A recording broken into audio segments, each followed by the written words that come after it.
अंतरिक्ष में 9 महीने क्या वाकई इंसान रह सकता है? जरा सोचिए, आप सुबह उठते हैं और बेड के नीचे पैर रखते ही जमीन पैर पर नहीं बल्कि हवा में तैरने लगते हैं। चाय पीने का मन किया लेकिन जैसे ही कप उठाया, चाय की बूंदें हवा में मोतियों की तरह तैरने लगी। ब्रश करने गए तो पानी की धार गिरने की बजाय हवा में गोल गोल घूमने लगी। यही होता है अंतरिक्ष में, जहां गुरुत्वाकर्षण यानी ग्रेविटी नाम की चीज गायब हो जाती है और इंसान के लिए जमीन, छत और दीवारों का कोई मतलब ही नहीं रह जाता। हर चीज हवा में तैरती रहती है, इंसान भी, खाना भी और यहाँ तक कि टूथपेस्ट भी। अंतरिक्ष में जिंदगी होती कैसी है? चलना नहीं, तैरना पड़ता है। यहाँ पैर रखने की जरूरत ही नहीं क्योंकि आप दीवारों को पकड़कर आगे बढ़ सकते हैं।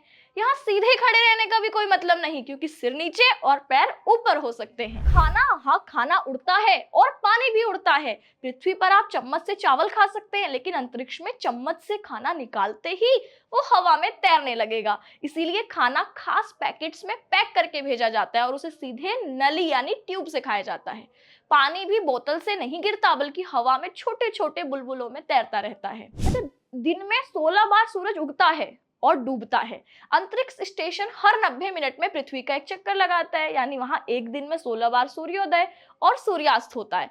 अब सोचिए, जब सूरज ही हर घंटे उगने और डूबने लगे तो दिन और रात का मतलब ही बदल जाएगा। अच्छा, टॉयलेट, हाँ टॉयलेट भी आसान नहीं है। अगर आपको टॉयलेट जाना हो तो क्या करेंगे?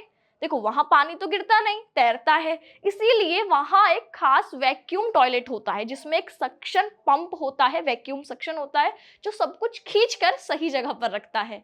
अच्छा, नहाने का तरीका भी अलग है। पानी से नहाने का कोई मतलब नहीं। नहाने के लिए गीले वाइप्स और खास शैम्पू का इस्तेमाल किया जाता है जिसे धोने की जरूरत नहीं होती।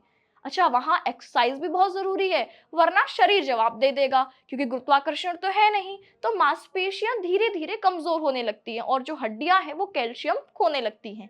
इसीलिए हर दिन कम से कम 2 से 3 घंटे एक्सरसाइज करना जरूरी है, वरना धरती पर वापस लौटने के बाद चलना फिरना बेहद मुश्किल हो जाएगा। अच्छा, आप सोच रहे होंगे घर वालों से बात कैसे होती है। देखिए, इंटरनेट और सैटेलाइट के जरिए अंतरिक्ष यात्री वीडियो कॉल, ईमेल और मैसेजिंग कर सकते हैं। अच्छा, अब आप कह रहे हैं कि जब वापस धरती पर लौटते हैं तो क्या होता है? देखो, अंतरिक्ष में महीनों तक रहने के बाद जब यात्री वापस पृथ्वी पर आते हैं तो उन्हें ऐसा लगता है जैसे उनका शरीर 100 किलो का हो गया है। गुरुत्वाकर्षण फिर से महसूस होने लगता है, चलने में दिक्कत होती है और संतुलन बिगड़ जाता है। अच्छा, क्या आप अंतरिक्ष में जाना चाहेंगे? देखो, अंतरिक्ष जीवन जितना रोमांचक लगता है उतना ही चुनौतीपूर्ण भी होता है। लेकिन अगर मौका मिले तो क्या आप फिर भी 9 महीने अंतरिक्ष में बिताना चाहेंगे? जवाब कमेंट सेक्शन में दीजिए और इसी तरीके की वीडियोस के लिए RW ट्यूशन क्लासेस को सब्सक्राइब करें। नमस्कार।